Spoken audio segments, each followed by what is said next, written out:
Só um minutinho para iniciar a gravação. Começando, estamos gravando.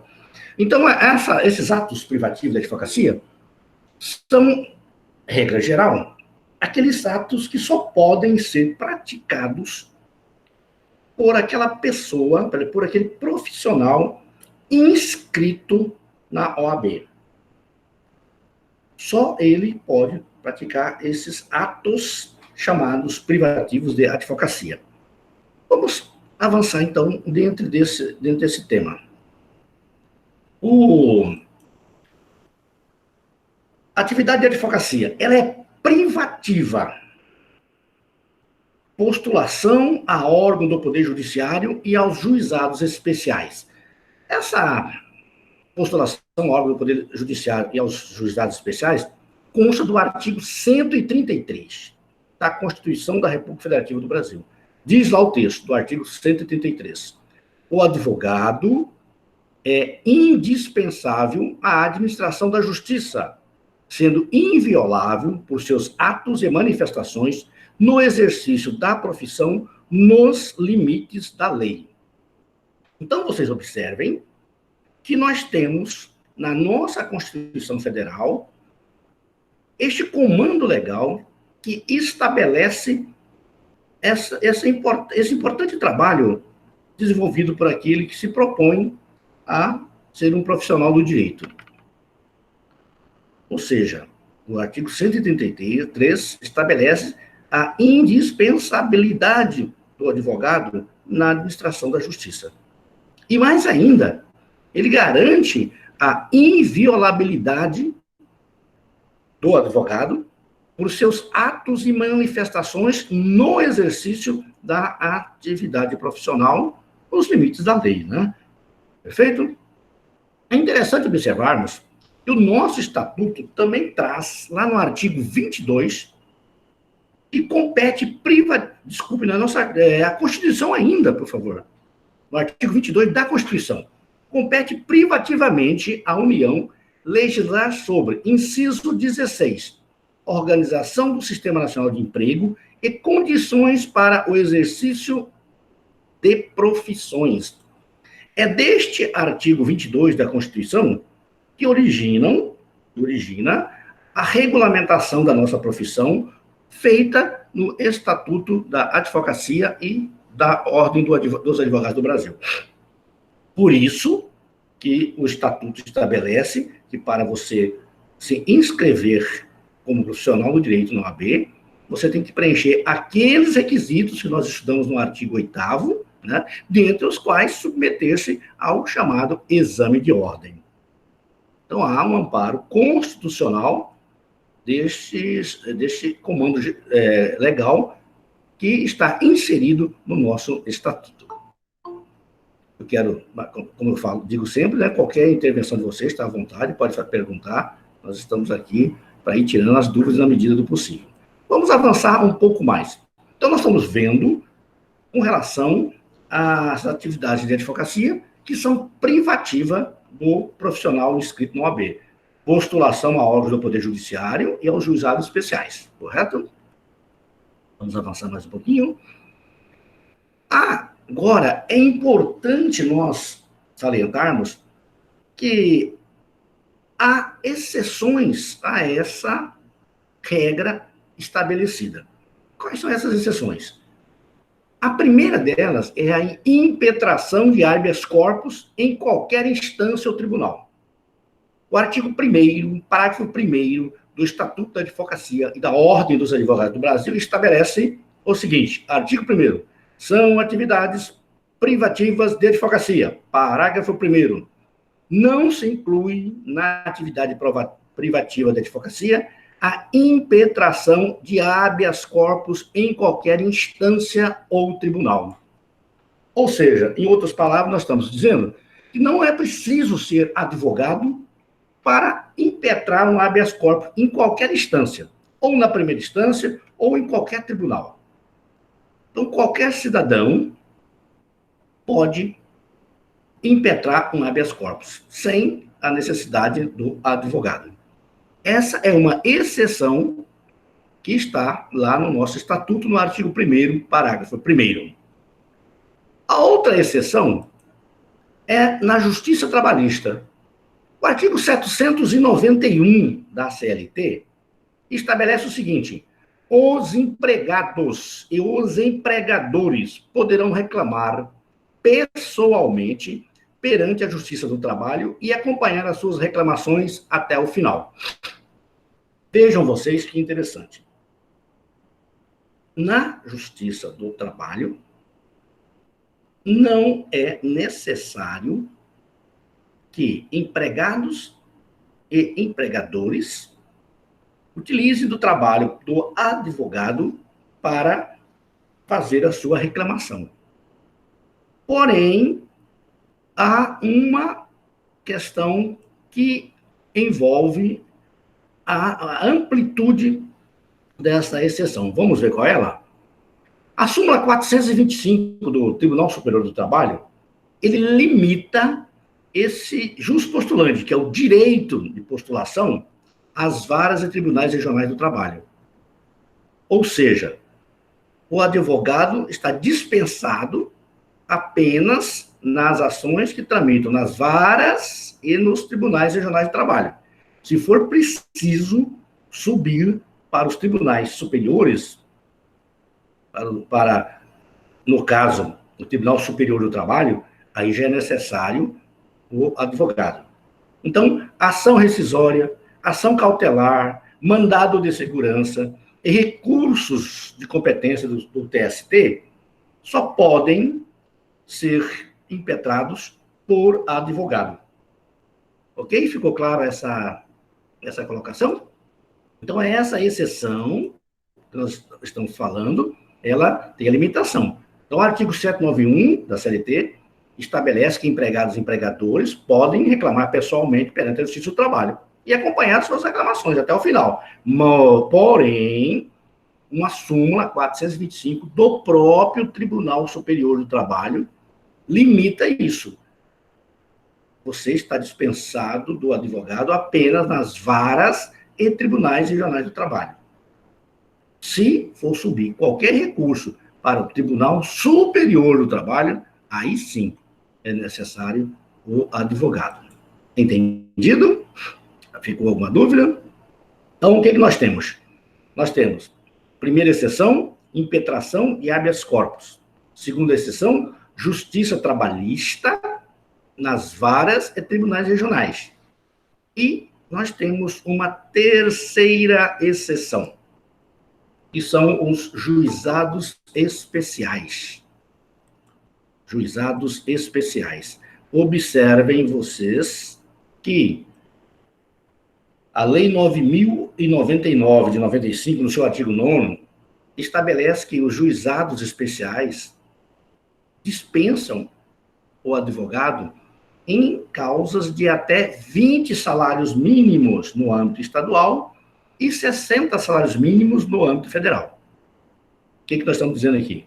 Que nos juizados especiais, o cidadão pode ingressar com sua reclamação sem o advogado se a sua causa, se o valor da sua causa atingir até 20 salários mínimos na esfera estadual. Se for no juizado federal, juizado especial federal, este limite sobe para 60 salários mínimos. Perfeito? Então, nós, repetindo mais uma vez, nós falamos que existem atos que são privativos do advogado, que só ele pode praticar. Estes atos não abrangem 3 exceções: impetração de habeas corpus, justiça trabalhista nas varas e tribunais regionais, e uma outra, os juizados especiais, até 20 salários mínimos no âmbito estadual e 60 salários mínimos no âmbito federal. Perfeito? Alguém teria alguma colocação a fazer com relação a essa questão? Então, vamos avançar mais um pouco. A qualquer momento, vocês podem interromper, fazer a pergunta. Ora, nós falamos aqui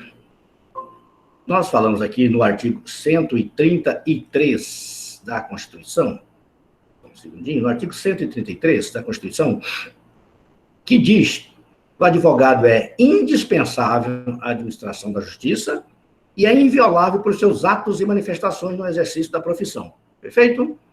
Muito bem. Muito bem.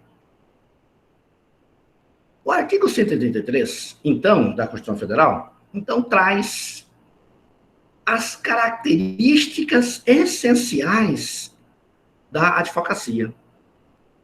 Que características essenciais são essas? São essas 4 aqui: a indispensabilidade, a inviolabilidade, a função social e a independência. Essas 4 características são essenciais à advocacia. E de onde eu tiro essas características? Ora, você viu aqui no artigo 133, o seguinte.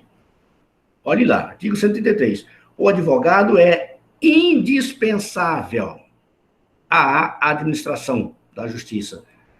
Ou seja, nós estamos falando aqui dessa primeira característica, indispensabilidade. Ou seja, o próprio texto constitucional nos remete a essa característica essencial. Não se faz justiça, não se pratica a justiça sem o advogado. A outra característica, a inviolabilidade. Voltamos lá no 133. Olha o que diz o 133. Olha lá, ó. Indispensável é indispensabilidade. Sendo inviolável por seus atos. Aqui está a inviolabilidade, que é a segunda característica da nossa atividade profissional de advocacia. Perfeito? A outra é a função social. Olha, o advogado, ele que é importante e indispensável à administração da justiça, ele que tem a capacidade de fazer a defesa do seu cliente, é considerado que a sua atividade tenha um munus público. O que é esse munus público? É um encargo público. Muito mais do que defender o cliente, o advogado presta um serviço social para a sociedade. É daí que depreende a sua função social. E a última característica, a independência. Aquelas prerrogativas que nós vimos na aula passada, nada mais são do que instrumentos legais que garantem ao advogado a independência na sua atividade profissional. Então, característica da advocacia, 4. Indispensabilidade, inviolabilidade, função social e independência.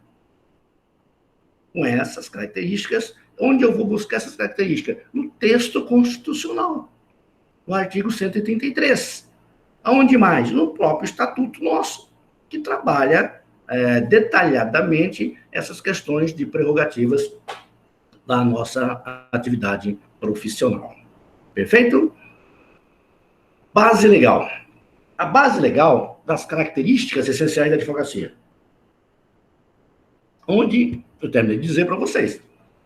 Eu vou buscar a base legal, primeiro, no artigo 133 da Constituição. O advogado é indispensável à administração da justiça, sendo inviolável por seus atos e manifestações no exercício da profissão, nos limites da lei. Onde estão esses limites? Os limites nós vamos encontrar no Estatuto da Advocacia e da Ordem dos Advogados do Brasil. Perfeito? O artigo 20 do nosso Estatuto repete o texto do artigo 133, onde ele diz lá, no nosso Estatuto, o advogado é indispensável à administração da justiça. Então, a base legal destas características essenciais da nossa atividade enquanto profissionais do direito estão no texto constitucional e no Estatuto da Advocacia. E elas visam o quê?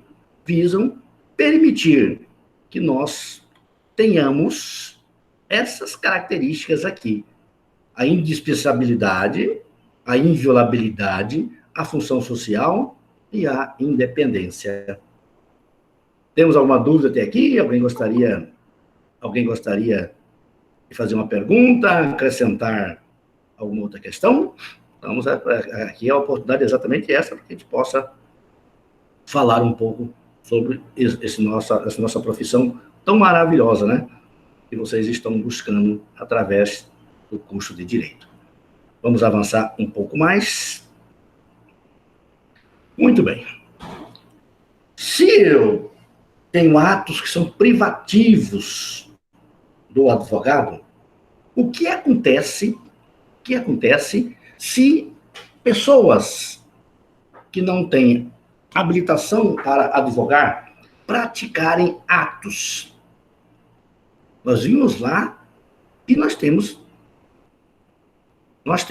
voltando aqui, olha aqui, ó, postulação a órgão do Poder Judiciário e aos juizados especiais é privativo do advogado, observando aquelas exceções que nós vimos, as 3 exceções: habeas corpus, justiça trabalhista e juizados especiais, no limite de até 20 salários no Estado e 60 no âmbito federal.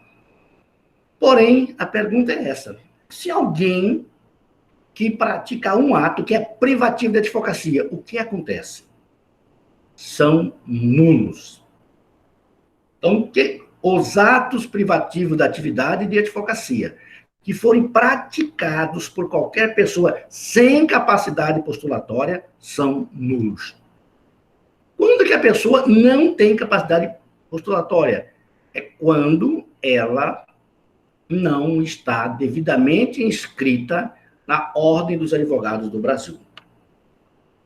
Só tem capacidade postulatória nos termos da lei aquele que estiver inscrito na Ordem dos Advogados do Brasil, na OAB. Se alguém praticar algum ato privativo da advocacia, ele está incorrendo uma prática ilegal e o ato será nulo. Os atos privativos da atividade de advocacia, praticados por advogado licenciado, suspenso ou impedido legalmente de exercer a profissão, também são nulos. Se eu sou advogado e estou licenciado, eu não posso praticar nenhuma atividade privativa da advocacia. Se eu estiver suspenso pela OAB, também não posso. Se eu estiver impedido legalmente, também não posso. Vamos ver uma pergunta aqui. Arthur Takayama, nulidade do ato, está respondendo, né? É aquilo que eu falei. O que acontece se alguém que não está, que não tem a capacidade postulatória, praticar o ato? O ato será nulo. Perfeito? Outra situação que nós temos aqui. Os atos anuláveis que causarem prejuízo para as partes, esses atos são anuláveis. Como assim, Ronaldo? É o seguinte, vamos imaginar o seguinte, eu sou servidor público do município de Várzea Grande. Então, eu estou impedido de praticar, de acionar judicialmente o município de Várzea Grande. Há um impedimento. Vamos imaginar que eu entre com ação contra o município de Várzea Grande, que é onde eu trabalho. Eu sou funcionário público do município de Várzea Grande, no exemplo, é claro, né? Se eu praticar um ato, eu estou impedido, este ato que eu pratiquei é anulável. E se ele gerou prejuízo para uma das partes, eu vou responder por isso. Olha que interessante. O artigo 927 do Código Civil é bem claro, né? Quem pratica o ato responderá pelos danos decorrentes do ilícito. Se você não pode praticar o ato e o pratica, e se essa prática desse ato trouxer algum prejuízo para as partes, esse ato será nulo e você vai responder pelo prejuízo, além de responder criminalmente pelo exercício ilegal da profissão. E também, administrativamente, com as sanções que a OAB traz. Então, olha a gravidade que é praticar um ato que você não pode fazê-lo. Vamos pegar agora vocês. Hoje, vocês estão no 6º semestre, são estudantes de direito. Vocês ainda não podem praticar atos privativos da advocacia. Imaginemos que, inadvertidamente, o Éder Guilherme entre com uma ação de execução de alimentos contra alguém. Ele mesmo assina. Ele ainda não tem a capacidade postulatória. Neste caso, ele vai responder pelos danos que ele vai causar, porque aquele ato vai ser nulo. Se trouxe nulidade, ele traz prejuízo. Vai, isso na esfera civil. Ainda vai também na esfera criminal responder pelo exercício ilegal da profissão. E mais ainda, ele poderá ser acionado na OAB por prática de atos que não tinha competência legal. Claro que eu sei que o Ed jamais faria uma coisa dessa, porque ele, como bom aluno que é de ética, ele sabe que ainda não tem a capacidade postulatória plena, né? E que só após ele estiver inscrito na OAB, ele poderá praticar estes atos. Perfeito? Nós vimos aqui, eu falei do artigo 927 do Código Civil. Vamos dar uma olhadinha, o que diz o artigo 127? Lá do Código Civil. Aquele que por ato ilícito causar danos a outrem, fica obrigado a repará-lo. Parágrafo único. Haverá obrigação de reparar o dano, independentemente de culpa nos casos especificados em lei, ou quando a atividade normalmente desenvolvida pelo autor do dano implicar, por sua natureza, risco para os direitos de outrem. Esse é o Código Civil que está dizendo. Então, o que eu tenho que me atentar aqui? A responsabilidade civil funcional do advogado, nós temos as três, né? A civil, a penal e a disciplinar. No caso, a responsabilidade civil, ela pode ocorrer por uma ação ou omissão. E isso causar um prejuízo ao cliente. Mas não podemos esquecer de um detalhe. Vocês com certeza já viram em direito civil. Eu tenho dois tipos de responsabilidade. Eu tenho a responsabilidade civil objetiva e a responsabilidade subjetiva. No caso do advogado, a responsabilidade civil é subjetiva. O que significa dizer isso? Quando eu digo que a nossa responsabilidade é subjetiva, o que eu estou dizendo em outras palavras? Quem poderia responder?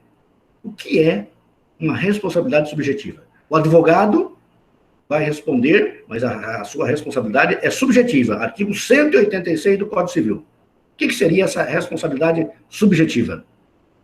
Alguém gostaria de dizer? Na responsabilidade subjetiva, é necessário verificar o quê? É necessário verificar a culpa.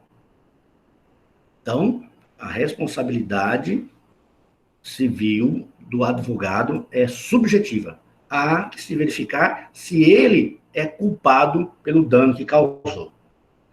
Isso nós vamos encontrar no artigo 32 do Estatuto. Vamos ler? Artigo 32. O advogado é responsável pelos atos que, no exercício profissional, praticar com dolo ou culpa.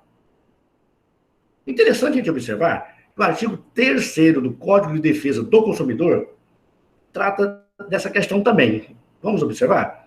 Fornecedor é toda pessoa física ou jurídica, pública ou privada, nacional ou estrangeira, bem como os entes despersonalizados que desenvolvem atividade de produção, montagem, criação, construção, transformação e importação.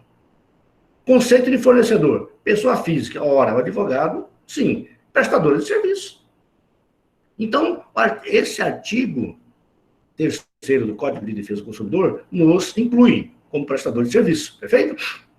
Lá no artigo 14 do Código de Defesa do Consumidor, diz o seguinte: o fornecedor de serviço responde, independentemente da existência de culpa, pela reparação dos danos causados aos consumidores, por defeitos relativos à prestação do serviço, bem como por informações insuficientes ou inadequadas sobre a sua fruição e risco.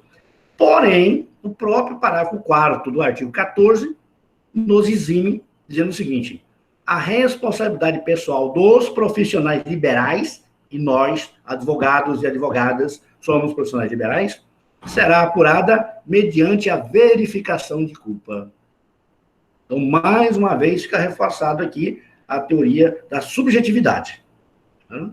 Para que o advogado responda na responsabilidade civil, é preciso que haja a verificação da culpa, se ele deu causa ao prejuízo causado ao cliente. Perfeito? Alguém teria alguma dúvida quanto a isso? Alguma colocação? Vamos avançar mais ainda. Então, a regra adotada pelo artigo 14 do Código de Defesa do Consumidor é a regra da responsabilidade objetiva, né? Lá no seu caput. Mas quando você chega no parágrafo 4º, ele diz que no caso dos profissionais liberais, que o advogado é um profissional liberal, tem que ser verificada a culpa. Por isso que a teoria adotada é a responsabilidade civil subjetiva. Uma perguntinha agora. O advogado causou prejuízo ao cliente por dolo ou culpa, ação ou omissão. Ele é obrigado a reparar o dano? E agora? O que vocês acham?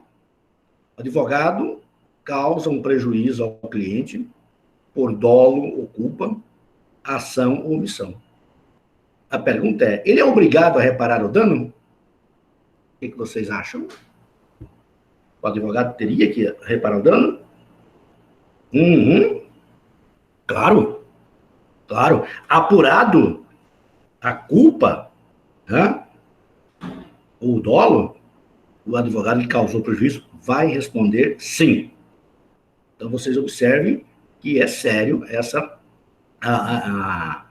questão, uma vez que envolve dinheiro.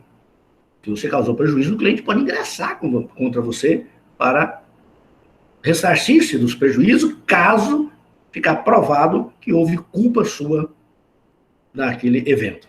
Feito? Então, a resposta é positiva, é sim. Porém, além da responsabilidade civil, nós temos a questão da responsabilidade penal. Vamos dar uma olhadinha no nosso Código de Ética. Já não é mais no Estatuto agora, tá? É no Código de Ética. Lá no capítulo 7 do Sigilo Profissional.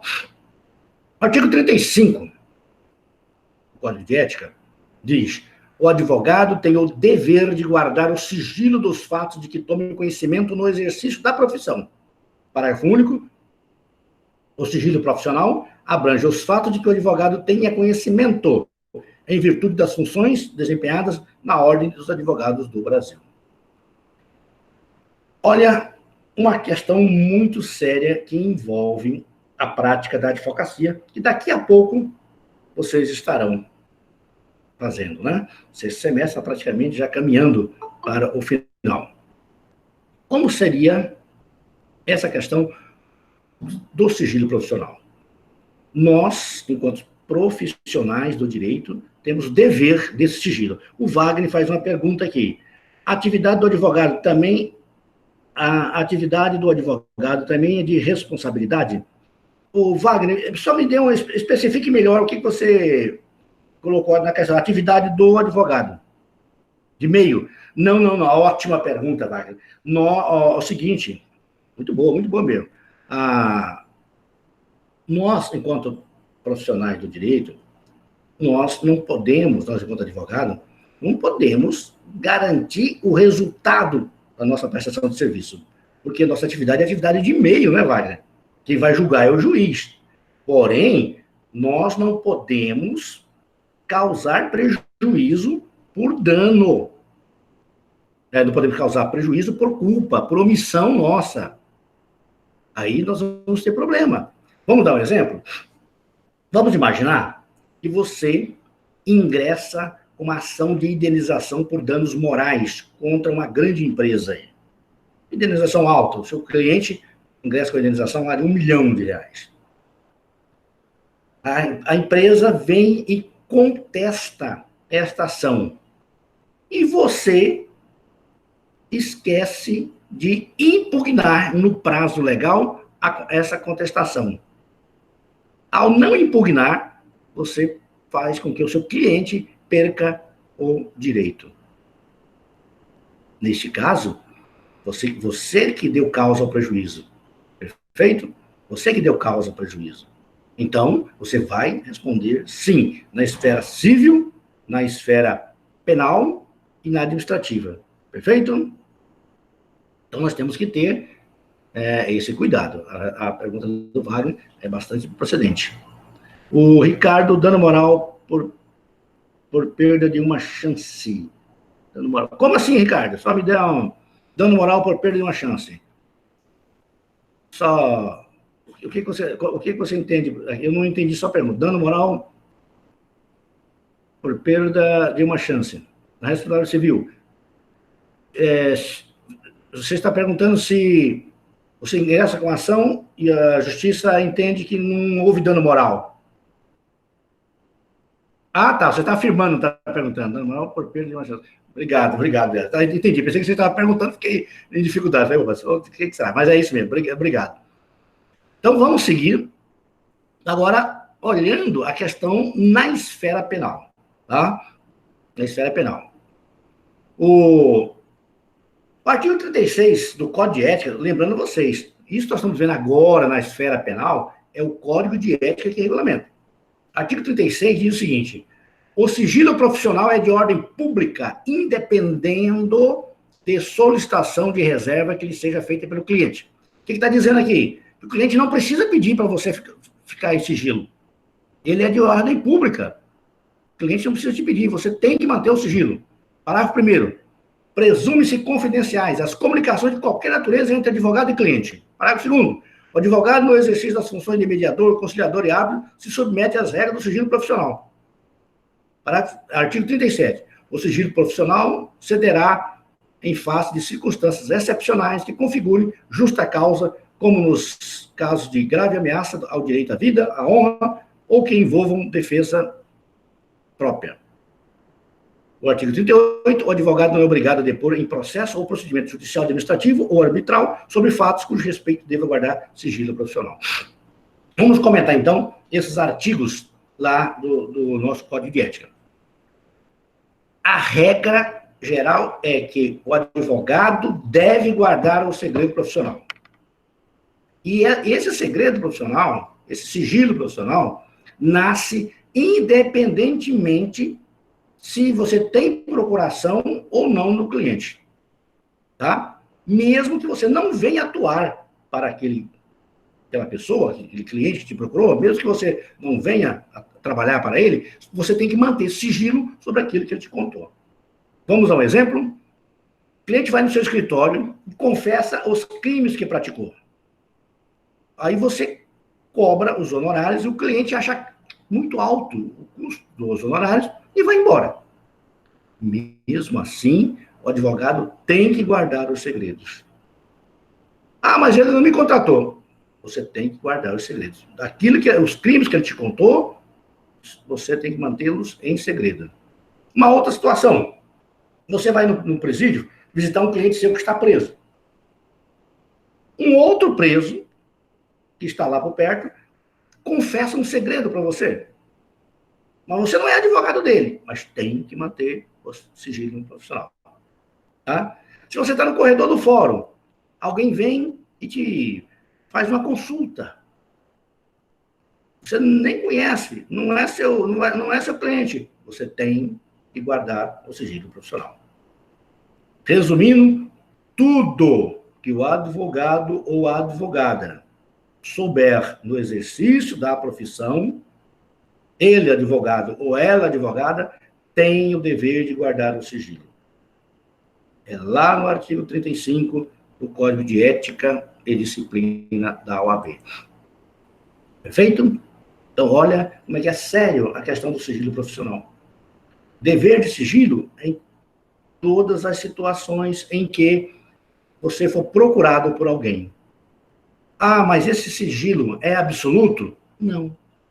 Nós vimos que o sigilo não é absoluto, porque existem algumas situações que você pode mitigar, que você pode quebrar o sigilo profissional. O próprio artigo 37 do Código de Ética traz.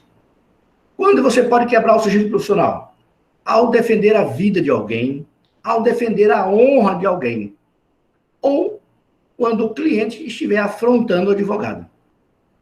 Vamos ver um exemplo de defender a vida de alguém. Vamos imaginar que uma pessoa que está demandando por uma questão de terras um outro contra outra, fala para você que ele vai matar aquela pessoa, aquele cidadão lá. Olha, eu vou matar, ele está querendo tomar minha terra lá, eu vou matá-lo. Ora, para defender a vida dessa pessoa, você pode quebrar o sigilo profissional. Defender a honra de alguém. Se um cliente seu ou não diz que vai colocar nos meios de comunicação situações que podem constranger a honra de alguém, você pode quebrar o sigilo profissional. Ou uma outra situação ainda, se for você a vítima. Vamos imaginar que o cliente confessa um crime, chega no dia do julgamento, ele nega e diz que foi você que cometeu o crime. Aí você tem que se defender, né? Neste caso, você pode violar o segredo profissional. Ok? Então, nós temos 3 situações em que eu posso quebrar o sigilo profissional. Defender a vida de alguém, defender a honra de alguém e quando você, advogado, está sendo afrontado pelo cliente. Tá? São essas situações que me permitem. O artigo 7º, inciso 19, nós vimos lá nas prerrogativas, quando a gente tratou na prerrogativa, é uma coisa muito séria. O advogado deve recusar-se a depor como testemunha em processo no qual funcionou ou deva funcionar, ou sobre fato relacionado com pessoa de quem seja ou foi advogado, mesmo quando autorizado ou solicitado pelo constituinte, bem como sobre fato que constitua sigilo profissional. Olha, o advogado nunca deve aceitar, ele tem que recusar a depor-se como testemunha em processos que ele trabalhou, ou então que ele deva trabalhar, ou sobre fato relacionado com pessoa de quem ele foi advogado, e ex-cliente seu. Então, o sigilo abrange essa questão. Tá? Então, fica bem claro que, como testemunha sobre algo que souber trabalhando, o advogado é obrigado a se recusar a depor, mesmo se o cliente te autorizar. A doutor, pode ir lá. Você não pode fazer isso sob pena de estar quebrando o sigilo profissional. Perfeito? Ficou entendido até aqui a questão do sigilo profissional? A quebra do sigilo profissional me leva a ser penalizado na esfera criminal e também na esfera administrativa junto ao AB. Feito? Outra situação que eu possa vir a responder na esfera penal. Retenção abusiva dos autos. Está lá no artigo 34, 23, 2 do Estatuto. Olha o que diz lá. Artigo 34. Constitui infração disciplinar. Artigo, inciso 22. Reter abusivamente ou extraviar autos recebidos com vista ou em confiança. Felizmente, com o advento do ProJude e do PJE, a tendência é que os processos físicos acabem com o tempo. Né? Daqui a pouco nós não vamos mais trabalhar no judiciário com papel. Já, hoje em dia, está quase tudo no PJE ou no Projude. Porém, enquanto nós tivermos processos físicos, vai constituir uma infração disciplinar você reter abusivamente ou extraviar esses autos que você pega lá da escrivania para ter vista. O advogado, caso o advogado não devolva os autos no prazo que estiver estabelecido, ele poderá, a justiça, determinar a busca e apreensão desses autos. Ele poderá sofrer uma multa de meio salário mínimo. Ele poderá perder o direito de vista daqueles autos fora de cartório. Ele vai receber uma sanção penal na modalidade dolosa e uma sanção disciplinar no OAB de suspensão. Essa retenção abusiva causar prejuízo ao cliente ou a terceiro, ele vai responder por perdas e danos na esfera civil. Então, observe vocês que a retenção abusiva dos autos pode trazer essas consequências para o profissional que o fizer. Perfeito? Alguém gostaria de fazer algum comentário? Teria alguma questão a tratar? É o momento. Então, vamos avançar um pouco mais. Antes de avançar, eu quero dizer para vocês o seguinte. Eu estou adotando a seguinte questão. Eu estou colocando lá no AVA a aula gravada e também esse material em PowerPoint para facilitar o acesso de vocês, tá? Então, quando eu termino a aula aqui, eu vou lá no AVA e coloco a gravação da aula e esse material em PowerPoint para que vocês tenham mais facilidade de manusear em casa, perfeito? Não sei se vocês observaram isso, que tem os dois materiais lá. Vamos agora trabalhar umas questões que têm reflexo na esfera penal e administrativa da responsabilidade do advogado. Eu estou falando do patrocínio infiel, do patrocínio sucessivo, que também é chamado de tergiversação, e do patrocínio simultâneo. Perfeito? Vamos ver o primeiro, patrocínio infiel. Quando que ocorre isso? O advogado patrocinador ser infiel ao seu cliente e aos deveres éticos. Como assim, professor? Vamos imaginar que o advogado receba dinheiro da outra parte para convencer o cliente em fazer um acordo lesivo para ele. Ou seja, o advogado está sendo completamente antiético para com o seu cliente. Ele receber vantagem para convencer o cliente de aceitar um acordo que é lesivo para ele. Perfeito? Este é o chamado patrocínio infiel. A tergiversação e patrocínio simultâneo. O que é o patrocínio sucessivo, que é essa tergiversação? Eu sou advogado de uma parte, no meio do processo eu mudo de lado. Tá? Vamos aqui imaginar. Eu estou fazendo um divórcio litigioso, sou advogado da mulher. Aí, no meio do caminho, eu passo para ser advogado do homem, do marido, do ex-marido. Esse é o chamado patrocínio sucessivo. Também você poderá responder na esfera penal e administrativa, tá? Patrocínio simultâneo. Advogado para duas partes ao mesmo tempo. Regra geral, você não pode advogar para as duas partes ao mesmo tempo. Agora, nós temos exceção. Quem se lembra, quando é que você pode ser advogado das duas partes ao mesmo tempo? Quem se lembra de uma situação concreta disso aí? Você pode ser advogado das duas partes. Na regra geral, não pode, né? Regra geral, não é.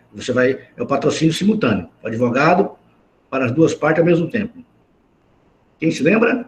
Só existe um exemplo, né? É você fazer o divórcio amigável. No divórcio amigável, você pode ser advogado das duas partes. Porém, se o divórcio for litigioso, não pode. Então, eu tenho patrocínio infiel, eu tenho patrocínio sucessivo e o patrocínio simultâneo. Feito? Nessas situações, há de se lembrar que o advogado irá responder caso ele cometa uma dessas situações aqui colocadas, né? Patrocínio infiel, a tergiversação e patrocínio simultâneo. Ok? Há uma outra situação também que nós temos que ser observada, a chamada lide temerária e litigância de má-fé. Lide temerária. O artigo 6º do Código de Ética e Disciplina, e o artigo 32, parágrafo 1 do Estatuto, fala da lide temerária. E o que é isso? É quando o advogado, em conluio com o cliente, altera a verdade dos fatos ao propor uma ação. Neste caso da lide temerária, é aplicada ao advogado, tá? Penalidade. Mas não vamos esquecer de um detalhe. É quando o advogado em conluio com o cliente. Ele combina com o cliente para alterar a verdade de um fato para propor uma ação. Sabe que aquilo não é daquele jeito, o advogado, junto com o cliente, faz um conluio com o objetivo de propor essa ação. Então, mente junto com o seu cliente, o advogado, mente junto com o seu cliente para prejudicar a outra parte. Tá? Se a outra parte se sentir prejudicada, ofendida, ela pode processar o advogado. Tá? Isso estou dizendo da lide temerária. Quer ver um exemplo? O locatário que está com o aluguel em dia, mas não tem os recibos, não pegou os recibos. Aí o locador, junto com o advogado, conversam lá, os dois se acertam e entra com a ação de cobrança daquilo que já foi pago. Ok? Eu estou afirmando desde que haja o conluio entre o advogado e o cliente, tá? Se o advogado não soubesse, não teria problema. O advogado sabe, e junto com o cliente, entra com ação de despejo e cobra todos os aluguéis, sabendo que o locatário pagou. O artigo 32 do Estatuto deixa bem claro lá, o advogado é responsável pelos atos que no exercício profissional praticar com dolo ou culpa. Parágrafo único. Em caso de lide temerária, é o que nós estamos vendo aqui, o advogado será solidariamente responsável com o seu cliente, desde que coligado com este para lesar a parte contrária, o que será apurado em ação própria. Então, se caso o advogado estiver em conluio com o cliente e alterar a verdade dos fatos para levar vantagem, o advogado responde solidariamente. A parte que se sentiu prejudicada pode acionar o advogado em ação própria no judiciário. Perfeito? Lembrando vocês que a questão é prática, é que o advogado sabe que muitas vezes o cliente nos induz a um erro, mas nós não sabíamos aquilo. Agora, se você sabia como advogado e fez a manipulação junto com o cliente para levar vantagem, você vai responder a chamada lide temerária. Feito? Vamos olhar agora a outra questão, que é a litigância de má-fé. O que é a litigância de má-fé? A litigância de má-fé, ela se configura quando a parte deduzir pretensão ou defesa contra texto expresso de lei ou fato incontroverso, alterar a verdade dos fatos, usar do processo para conseguir objetivo ilegal, opuser resistência injustificada ao andamento do processo, proceder de modo temerário em qualquer incidente ou ato do processo, provocar incidentes manifestadamente infundados, ou ainda interpuser recurso com intuito manifestadamente protelatório. Desculpa. A litigância de má-fé, ela atinge diretamente o advogado. O advogado, sabendo que a pretensão daquele seu cliente não encontra amparo na lei, e mesmo assim ingressa com a ação, ele está litigando de má-fé. O advogado que alterar a verdade dos fatos, aí sem o conhecimento do cliente, ele altera a verdade dos fatos, ele está litigando de má-fé, tá? Então, se o advogado entra com recursos protelatórios só para ganhar tempo, e isso ficar comprovado, é litigância de má-fé. Está lá no artigo 17 do Código de Processo Civil. É interessante vocês depois fazerem uma leitura mais aprofundada da questão da litigância de má-fé. Nós temos a outra esfera, a responsabilidade disciplinar, que eu vou deixar esse tópico para nós discutirmos na próxima aula, porque ele é bastante abrangente e vai trazer das penalidades que o Estatuto e o Estatuto da OAB e o Código de Ética estabelecem para aqueles que descumprirem as regras ali impostas. A Edith faz uma pergunta: professor, o advogado pode ter o mesmo cliente no polo ativo e passivo ao mesmo tempo? Não, Edith, não pode.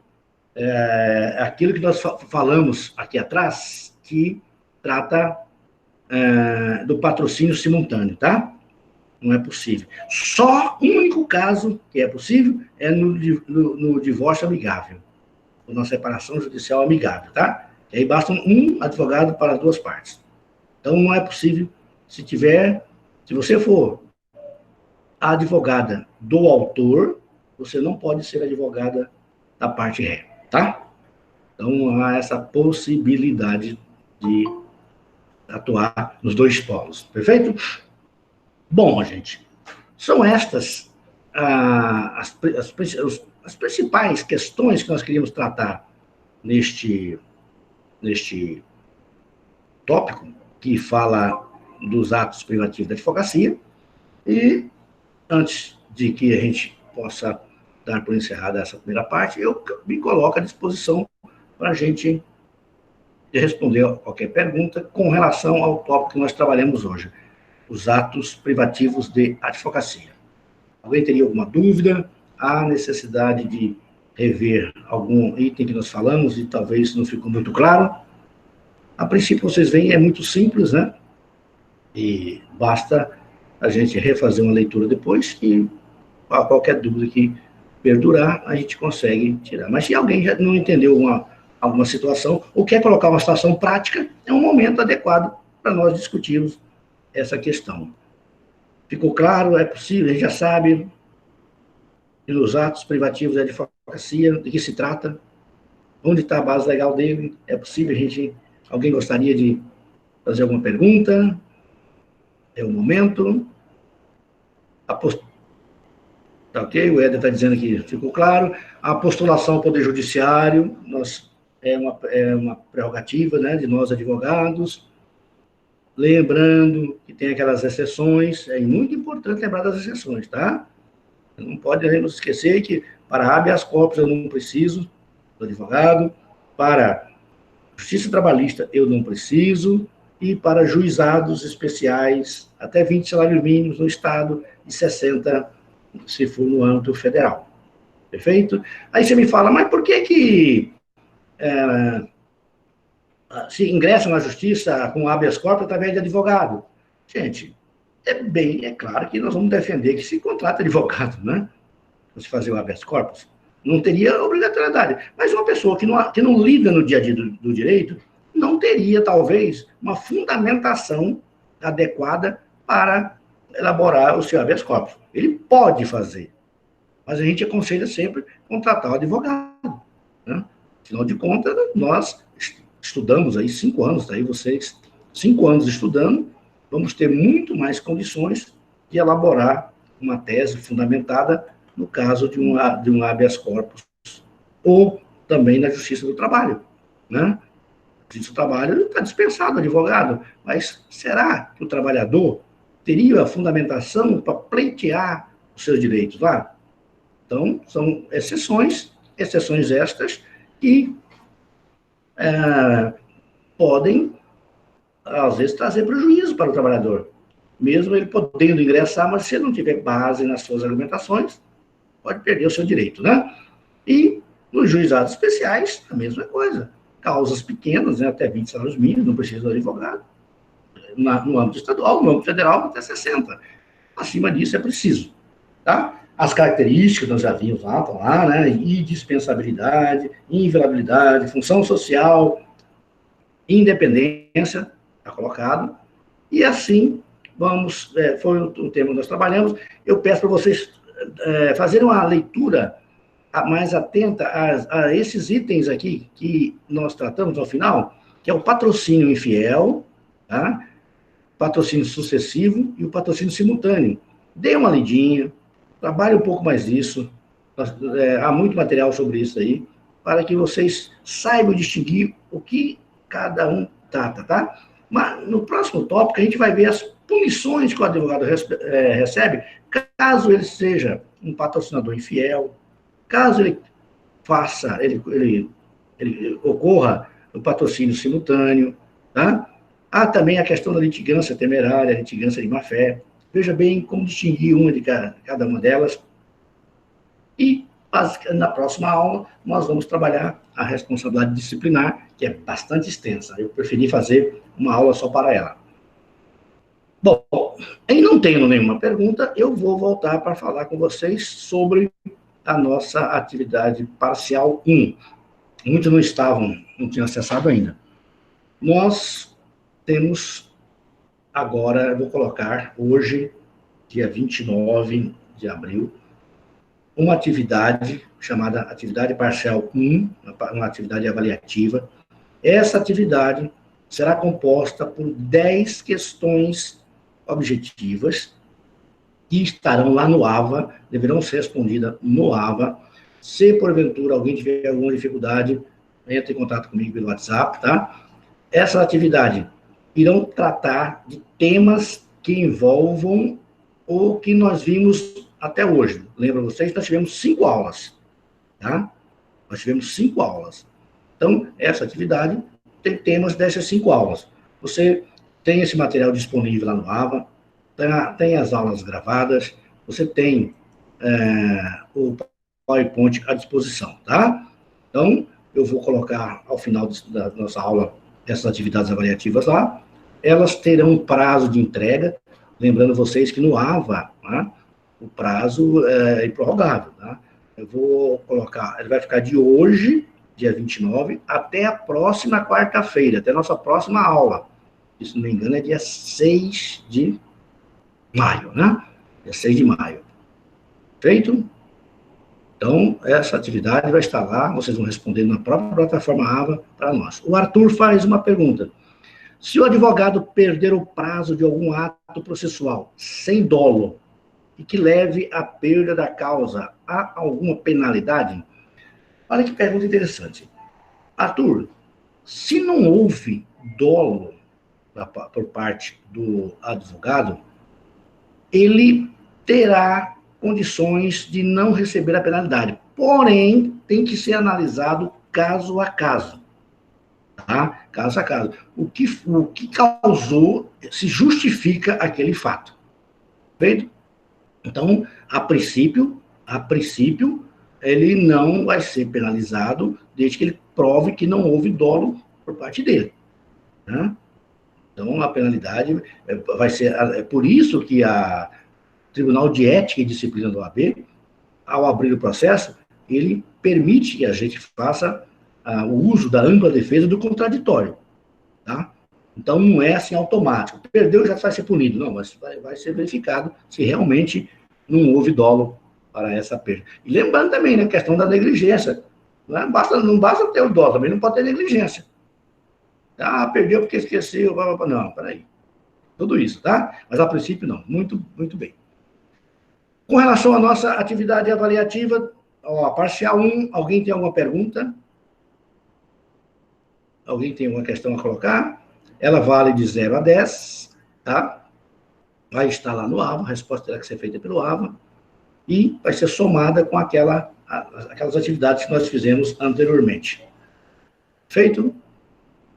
Antes de encerrar, alguém teria alguma questão a mais a colocar?